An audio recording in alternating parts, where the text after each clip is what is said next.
Picture this: absolute darkness. Not the kind when you close your eyes at night, but a suffocating blackness that has been your reality for decades. Every single day, you wake up to nothing but sounds, smells, and the cruel whispers of a world that has forgotten you exist. Your name is Bartimaeus, and you are about to experience the most incredible transformation in human history. What happens next will shatter everything you thought you knew about hope, faith, and the power of one desperate cry for help. From which country are you watching this video? If you love powerful stories of faith and transformation, make sure you subscribe to this channel because what you are about to witness will change how you see miracles forever. The dusty streets of Jericho buzzed with an electricity that Bartimaeus could feel in his bones. Something was different about this particular morning. The usual sounds of merchants hawking their wares, children playing in the narrow alleyways, and donkeys braying under heavy loads seemed more intense, more urgent. But for Bartimaeus, son of Timaeus, these sounds painted the only picture of the world he had ever known. Bartimaeus had been blind since birth. For over 40 years, his world consisted entirely of textures under his fingertips, voices that came and went like ghosts, and the constant ache of hunger in his belly. He knew every stone, every crack in the wall where he sat begging day after day. His fingers had memorized the rough texture of his tattered cloak, the smooth edges of the few coins that kind strangers occasionally dropped into his outstretched palm. But this morning felt different. There was an energy in the air, a buzz of excitement that made the hair on his arms stand up. People were moving faster, their voices carrying an urgency he had never heard before. Conversations floated past him in fragments that made his heart race with curiosity. "He is coming this way," someone shouted in the distance. "The teacher from Nazareth," another voice called out. "I heard he healed a paralyzed man just by speaking to him." Bartimaeus felt his pulse quicken. Could it be? Could the man everyone had been talking about really be coming to Jericho? For months, whispers had reached his ears about a traveling teacher who did impossible things. Stories of blind eyes being opened, deaf ears being unstopped, and even dead people being raised back to life. At first, Bartimaeus had dismissed these tales as the fantasies of desperate people clinging to false hope. After all, he had heard countless promises of healing throughout his life, and none of them had ever materialized. The crowd around him was growing thicker by the minute. Feet shuffled past his sitting spot with increasing frequency, and the excitement in people's voices was becoming almost palpable. Bartimaeus could hear children laughing with joy, adults discussing in hushed, reverent tones, and somewhere in the distance what sounded like singing. "Move out of the way, beggar!" A harsh voice commanded as someone roughly pushed past him. "Important people are coming through!" Bartimaeus pressed himself closer against the wall, his heart sinking slightly. This was his reality, invisible, unwanted, a human obstacle to be stepped around or pushed aside. He had grown accustomed to being treated like a piece of street furniture, but it never stopped hurting. Every dismissive comment, every disgusted sigh, every coin thrown at him like he was some kind of trained animal, all of it carved deeper wounds in his soul than blindness ever could. But then he heard it, a name being shouted over and over again, getting closer with each repetition. "Jesus! Jesus of Nazareth! The Son of David is coming! Make way for the Messiah!" Bartimaeus felt his breath catch in his throat. Jesus! The name that had been whispered in every corner of Israel for months. The carpenter's son who spoke with authority that made religious leaders tremble. The man who allegedly touched lepers and they became clean, who spoke to storms and they became still, who looked at broken people and made them whole again. Could this really be happening? Could the man who had become the subject of every hopeful conversation actually be walking down his street at this very moment? Bartimaeus strained his ears, trying to pick out individual voices from the growing cacophony. The crowd was definitely moving in his direction. He could hear the shuffle of hundreds of feet, the excited chatter of people pressing in to get a better view, and somewhere in the middle of it all, a voice that seemed different from the rest, calmer, more peaceful, a voice that somehow cut through all the noise and seemed to speak directly to his soul. His hands began to tremble. This was it. This was the moment he had been waiting for his entire life, even though he had not realized he was waiting. Every day of sitting in darkness, every night of going to sleep, hungry and forgotten, every moment of feeling like the world had no place for him, all of it had been leading to this single opportunity. But what if the stories were not true? What if Jesus was just another religious teacher who made big promises but delivered nothing? What if Bartimaeus called out and was ignored, or worse, ridiculed in front of hundreds of people? The fear of disappointment was almost overwhelming. He had learned to keep his hopes small and his expectations even smaller. It was safer that way. Less painful. The crowd was getting closer now. Bartimaeus could feel the vibration of footsteps through the ground beneath him. The voices were becoming clearer and he could make out individual conversations. My cousin saw him heal 10 lepers at once. They say he fed 5,000 people with just a few loaves and fish. I heard he walked on water like it was solid ground. Each testimony sent a surge of hope through Bartimaeus' chest, quickly followed by a wave of doubt. These stories sounded too incredible to be true. People had a tendency to exaggerate, especially when they were excited. But what if even half of these accounts were accurate? What if even one of them was real? The sound of the approaching crowd was now so loud that individual voices were becoming impossible to distinguish. It was like a river of humanity flowing past his spot on the roadside. Bartimaeus could feel the energy, the anticipation, the desperate hope of hundreds of people all focused on one person. And then through all the noise, he heard something that made his blood freeze in his veins. "Jesus, have mercy on us!" a voice cried out from somewhere in the crowd.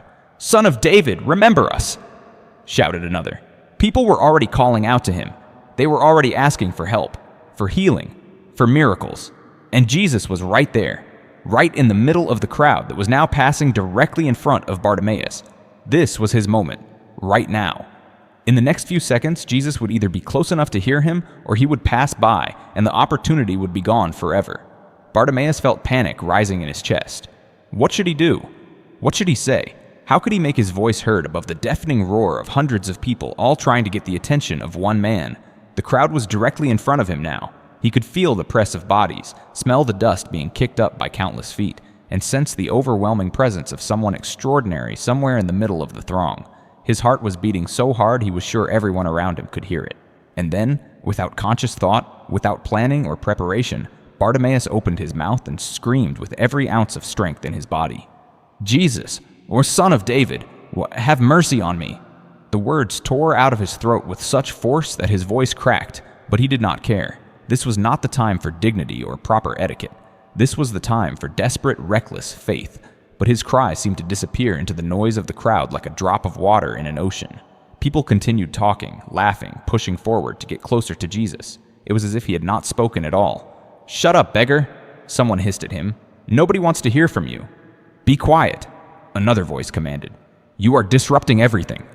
Hands reached out to push him back against the wall, trying to silence him and make him invisible once again. The message was clear. People like him did not deserve the attention of someone as important as Jesus. His place was in the shadows, quiet and forgotten. But something deep inside Bartimaeus rebelled against this treatment. For 40 years, he had accepted his place at the bottom of society's ladder. He had endured the dismissal, the contempt, the casual cruelty of people who saw him as less than human. He had learned to make himself small, to not cause trouble, to be grateful for whatever scraps of kindness occasionally came his way. But not today. Today, hope had awakened something in his spirit that refused to be silenced. "Jesus, Son of David, have mercy on me!" he shouted again, even louder this time. The people around him were becoming angry now. He could hear the irritation in their voices, feel their hands trying to grab him and force him to be quiet. Someone kicked dirt in his direction, and he heard muttered curses about worthless beggars who did not know their place. "We said be quiet," a man's voice snarled close to his ear. "Important people are trying to meet with Jesus, and you are making a scene." But Bartimaeus was beyond caring about social conventions or other people's comfort. Every fiber of his being was focused on one goal: getting the attention of the man who might be able to give him back his sight, the man who represented his only chance at a different life. "Jesus, Son of David, have mercy on me!" he bellowed a third time, putting everything he had into those words. His voice was raw now, but it carried further than it had before. And this time, something incredible happened. The crowd began to quiet down. Not gradually, but suddenly, as if someone had thrown a switch. Conversation stopped mid-sentence. Feet stopped shuffling. Even the children stopped chattering. In a matter of seconds, the deafening roar of hundreds of voices faded to almost complete silence. Bartimaeus felt his heart stop beating for a moment. Had Jesus heard him? Was this silence a good sign or a bad one? He could sense that every eye in the crowd was now focused in his direction, but he had no way of knowing what that meant. And then, cutting through the silence like a sword through silk, came a voice that Bartimaeus would remember for the rest of his life. "Call him here." 2 simple words, spoken with quiet authority, and suddenly everything changed. The voice was warm but powerful, gentle but commanding. It was the voice of someone who had never known doubt, never experienced fear, never questioned his own worth or purpose. It was the voice of perfect love speaking into imperfect circumstances. "Call him here," Jesus had said, not ignore him or make him be quiet or tell him to wait until later. Jesus wanted to see him. Jesus wanted to talk to him. The Son of David, the miracle worker, the teacher who had captivated all of Israel, this man wanted to meet with a blind beggar named Bartimaeus. The same people who had been trying to silence him moments before suddenly changed their tune completely. "Get up," they called to him, their voices now excited and encouraging. "He is calling for you." "Take courage," another voice added. "Rise up and go to him." "This is your moment," someone else shouted. "Jesus wants to see you." Bartimaeus felt his hands shaking as he struggled to his feet. This was really happening. After 40 years of darkness, after decades of being overlooked and dismissed, the most important person in all of Israel was asking to meet with him, personally. His cloak caught on something as he stood up, and in his excitement, he simply let it fall to the ground. That cloak had been his security blanket, his protection against the elements, one of his few possessions in the world. But none of that mattered now. Nothing mattered except getting to Jesus as quickly as possible. Someone took his arm and began guiding him through the crowd. He could feel people stepping aside to let him pass, could hear whispered conversations about what was happening. Every step brought him closer to the man who might be able to change his life forever. And then, suddenly, he was there. Standing in what felt like a small circle of space surrounded by hundreds of people, the noise level had dropped to almost nothing, as if everyone was holding their breath to see what would happen next. "What do you want me to do for you?" The voice was right in front of him now, close enough that he could have reached out and touched the person speaking. It was the same warm, authoritative voice that had commanded the crowd to call him over. But now it was gentle, personal, intimate, as if, in this moment, Bartimaeus was the only person in the world who mattered. The question hung in the air between them. "What do you want me to do for you?" It seemed almost too obvious to answer. He was blind, of course he wanted to see. But something about the way Jesus asked the question made Bartimaeus realize that this was about more than just the obvious. This was an invitation to express his deepest longing, his most desperate need, his greatest hope. "Rabbi," Bartimaeus said, surprised by how steady his own voice sounded despite the emotional storm raging in his chest. "I want to see." 3 words that contained 40 years of yearning. 3 words that held every prayer he had ever whispered in the darkness, every tear he had shed over his condition, every moment of wondering what colors looked like or what his own face might resemble. "I want to see," not just with his eyes, but with his heart, his spirit, his entire being. He felt rather than saw Jesus move closer to him. There was a presence there that seemed to radiate warmth and peace, like standing near a fire on a cold night. And then Jesus spoke again, his voice carrying an authority that seemed to reach into the very fabric of reality itself. "Go," Jesus said. "Your faith has healed you." The words hit Bartimaeus like a physical force. Not "your patience has healed you," or "your good behavior has healed you," or "your suffering has earned you this miracle." Your faith has healed you. The desperate, reckless, socially inappropriate faith that had made him cry out despite the disapproval of the crowd. The stubborn refusal to be silenced that had driven him to call out again and again until Jesus heard him. That faith, raw, unpolished, and absolutely determined, had been exactly what was needed. For a moment, nothing seemed to happen. Bartimaeus stood there in the silence, wondering if he had misunderstood something, and then gradually, like the sun rising after the longest night in history, light began to creep into his world. At first it was just a general sense that the darkness was not quite as complete as it had been. Then shadows began to form, vague shapes that suggested there were objects and people around him.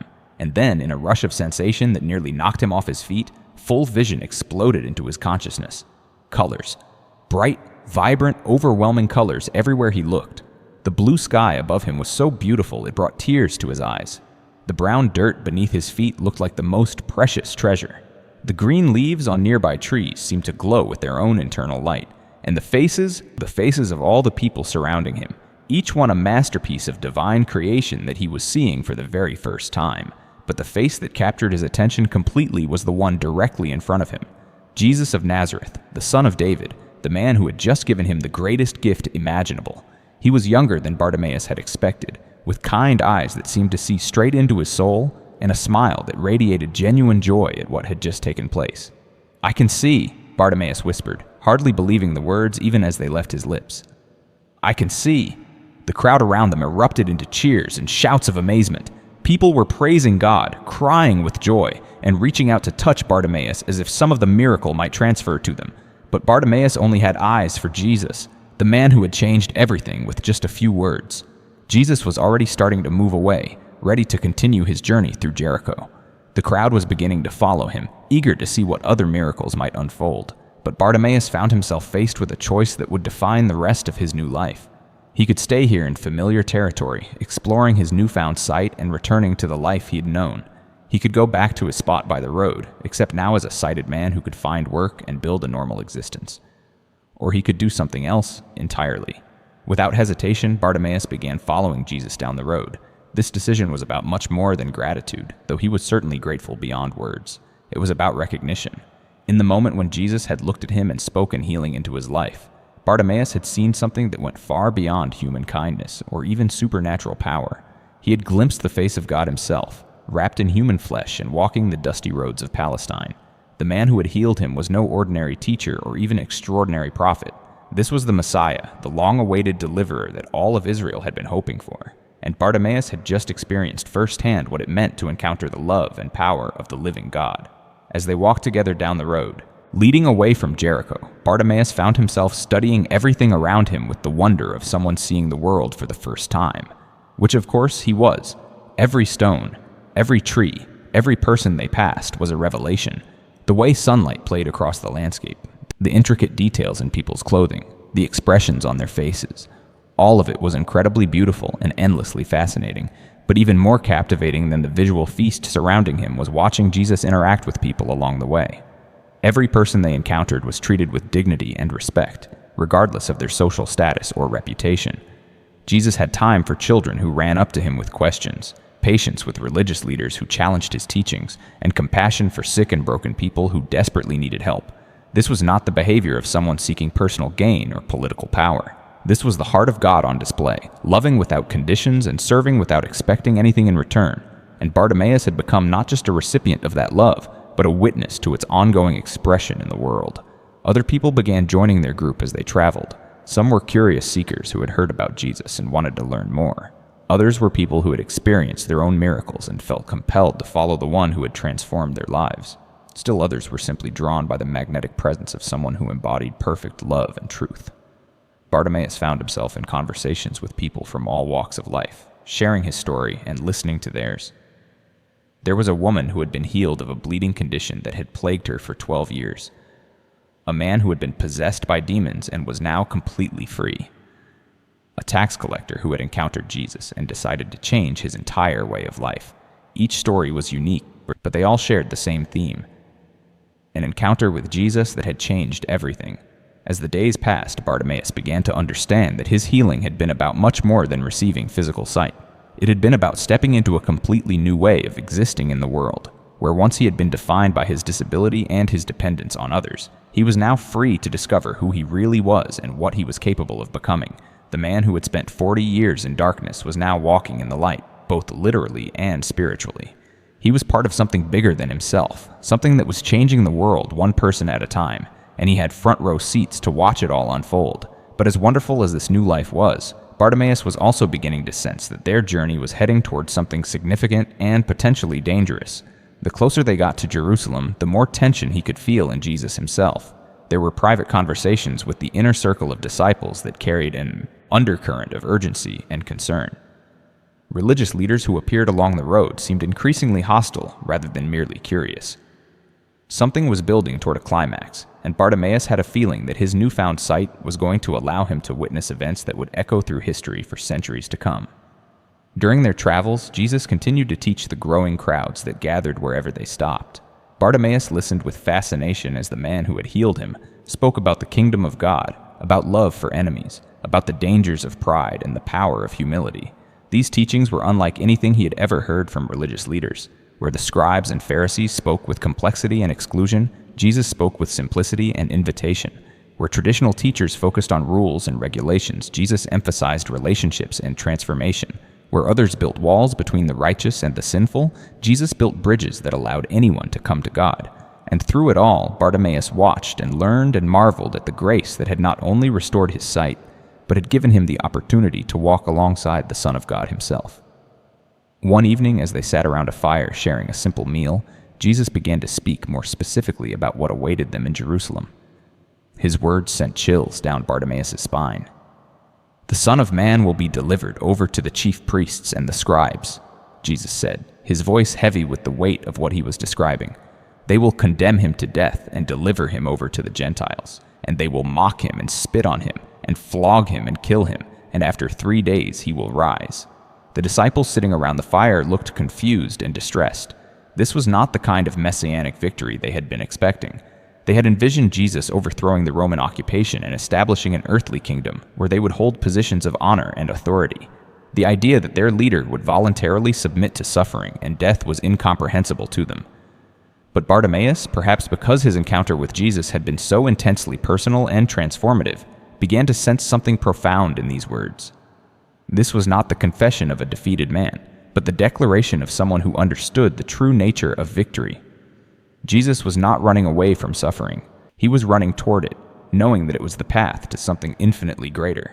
The healing that Bartimaeus had experienced was just a small preview of what Jesus had come to accomplish. Physical blindness was terrible, but spiritual blindness was far worse. Poverty and disability were painful, but separation from God was devastating. Jesus had come to heal the deepest wounds of the human condition, and apparently that was going to require a sacrifice that none of them could fully comprehend. As they continued their journey toward Jerusalem, Bartimaeus found himself treasuring every moment he had to observe Jesus and learn from him. Whether healing the sick, teaching the crowds, or simply walking along the road in conversation with his followers, everything Jesus did seemed to reveal more about the character and heart of God. The former blind man was getting an education that no synagogue or temple could have provided. He was learning about faith not through abstract discussions, but through lived experience. He was discovering the reality of God's love not through theological arguments, but through personal encounter. And he was beginning to understand that the greatest miracle was not the restoration of his physical sight, but the opening of his spiritual eyes to see who Jesus really was. The crowds following Jesus grew larger as word spread about the miracles and teachings they were witnessing. People came from villages and towns throughout the region, bringing their sick relatives and friends in hopes of experiencing the same kind of transformation that Bartimaeus and so many others had received. But with the growing popularity came increasing opposition from religious and political leaders who saw Jesus as a threat to their power and authority. Bartimaeus could see the mounting tension in their faces when they appeared on the outskirts of crowds, watching and listening and plotting.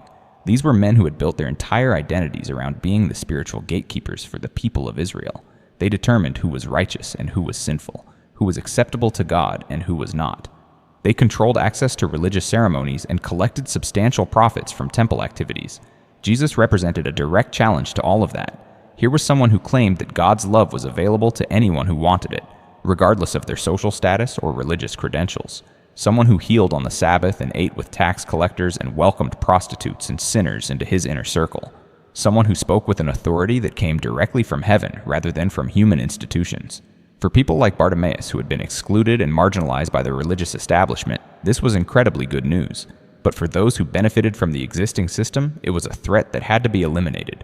The closer they got to Jerusalem, the more obvious this conflict became. Jesus was heading directly into the heart of the religious and political power structure that opposed everything he represented, and he was doing it during Passover season, when the city would be crowded with pilgrims from all over the known world. Bartimaeus began to understand that he was not just following a teacher or even a miracle worker. He was walking alongside someone who was about to take on the forces of evil itself, both human and spiritual.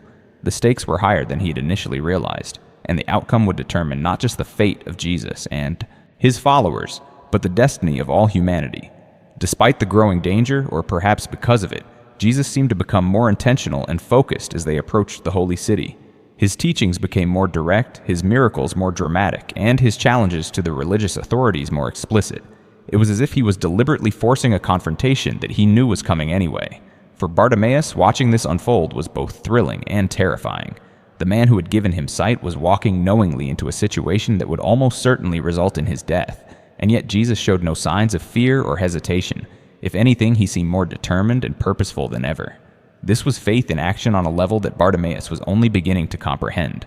Not faith that avoided suffering, but faith that was willing to walk through suffering to accomplish something greater. Not faith that demanded easy answers, but faith that trusted in God's goodness even when circumstances seemed to suggest otherwise. The day finally came when Jerusalem appeared on the horizon, its white stone walls and golden temple gleaming in the afternoon sun. The city that represented the center of Jewish religious life, the place where God was said to dwell in a special way, was spread out before them like a jewel set in the surrounding hills. But as beautiful as the city looked from a distance, Bartimaeus could sense the spiritual darkness that hung over it like a cloud. This was where the religious establishment had become corrupted by power and greed. This was where the temple that should have been a house of prayer for all nations had been turned into a marketplace that enriched the wealthy at the expense of the poor. This was where the very people who should have recognized and welcomed the Messiah were preparing to reject and destroy him. As they walked through the gates of the city, Bartimaeus felt as if he was entering the climax of the greatest story ever told. Everything that had led to this moment, his years of blindness, his desperate cry for help, his miraculous healing, his decision to follow Jesus, had been preparing him to witness what was about to unfold. The streets of Jerusalem were packed with Passover pilgrims, and news of Jesus' arrival spread quickly through the crowds. Some people were excited to see the famous teacher and miracle worker. Others were curious about the controversy surrounding him. Still others were openly hostile, having been influenced by the religious leaders who opposed him. But despite the mixed reception, there was no denying that Jesus' presence in the city created an electric atmosphere. Everywhere they went, people pointed and whispered. Some called out for healing, others shouted questions about his teachings, and still others simply stared in amazement at the man who had become the most talked about person in all of Israel. Bartimaeus found himself constantly amazed by how Jesus handled all the attention and pressure. Never once did he seem overwhelmed or flustered by the crowds. Never once did he lose his patience or speak harshly to anyone, even his most vocal critics. And never once did he appear to be motivated by personal ambition or the desire for recognition. Everything Jesus did seemed to flow from a deep well of love and compassion that never ran dry. Even when confronting religious leaders who were plotting against him, his words carried more sadness than anger, more disappointment than condemnation. It was as if he could see the potential for good in every person he encountered, even those who had chosen to oppose him. This was the heart of God on full display, and Bartimaeus felt incredibly privileged to have a front row seat to witness it. The man who had spent 40 years unable to see anything was now seeing the most important events in human history unfold before his eyes. The tension in the city continued to build with each passing day. Jesus' teachings in the temple courts drew increasingly large crowds, and his challenges to the religious authorities became more direct and pointed. He spoke about shepherds who cared more about themselves than their flocks, about religious leaders who placed heavy burdens on people without lifting a finger to help them, and about a God whose love was available to anyone who would receive it. These messages were incredibly encouraging to people like Bartimaeus, who had been marginalized and forgotten by the religious establishment. But they were inflammatory and threatening to those who benefited from the existing system of exclusion and control. Bartimaeus could see the plot against Jesus taking shape in the angry conversations of priests and scribes, in the hushed meetings of political leaders, and in the increasingly hostile questions that were designed more to trap than to learn. The forces that opposed the kingdom of God were mobilizing for a final assault on the one who threatened their power. And yet Jesus continued teaching and healing and loving people with the same grace and authority he had always displayed.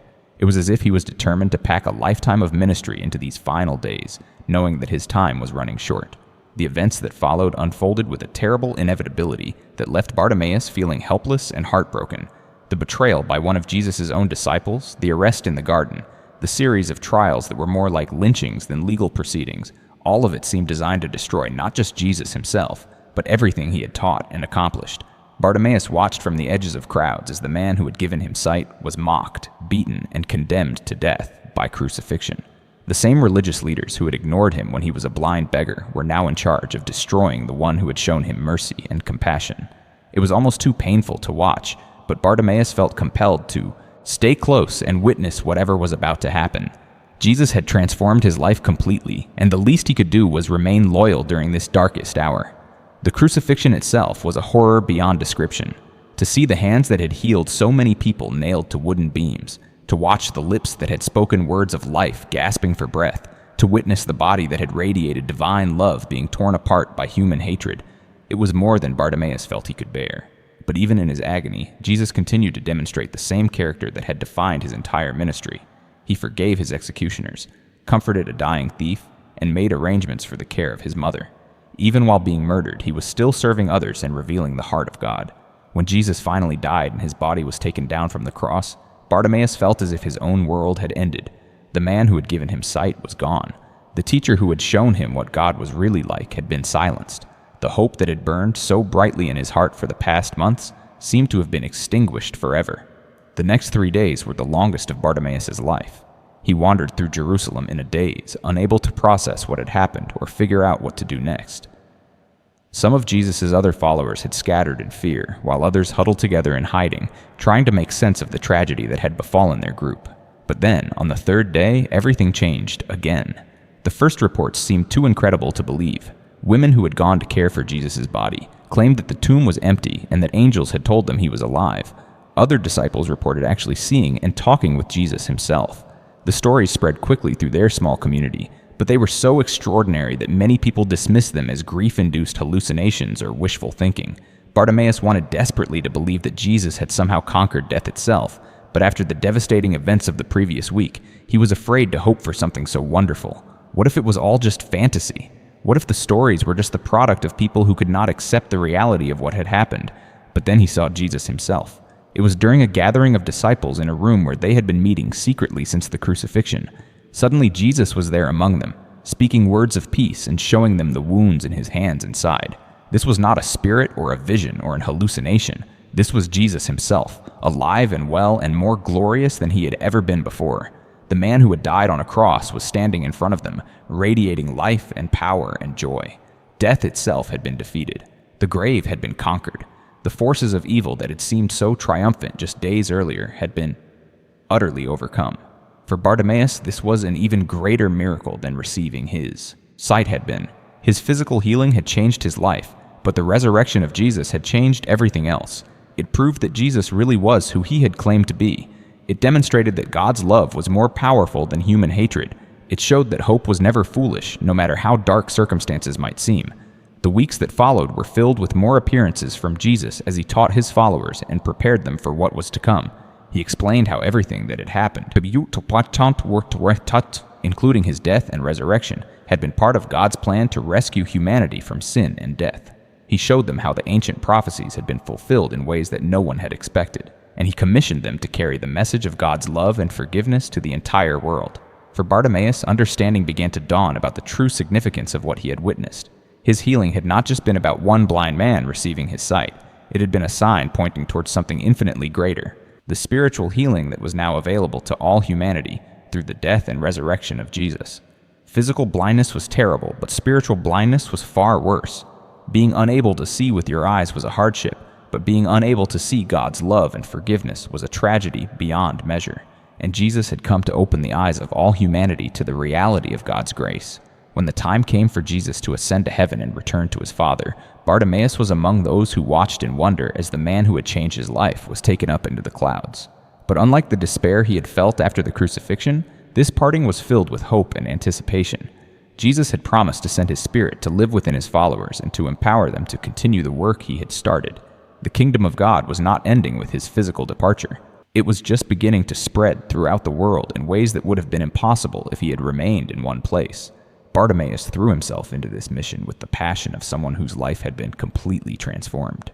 He shared his story everywhere he went, telling people about the day when his desperate cry for help had been answered by the Son of God himself. He spoke about the grace that had not only healed his blindness, but had opened his eyes to see the reality of God's love.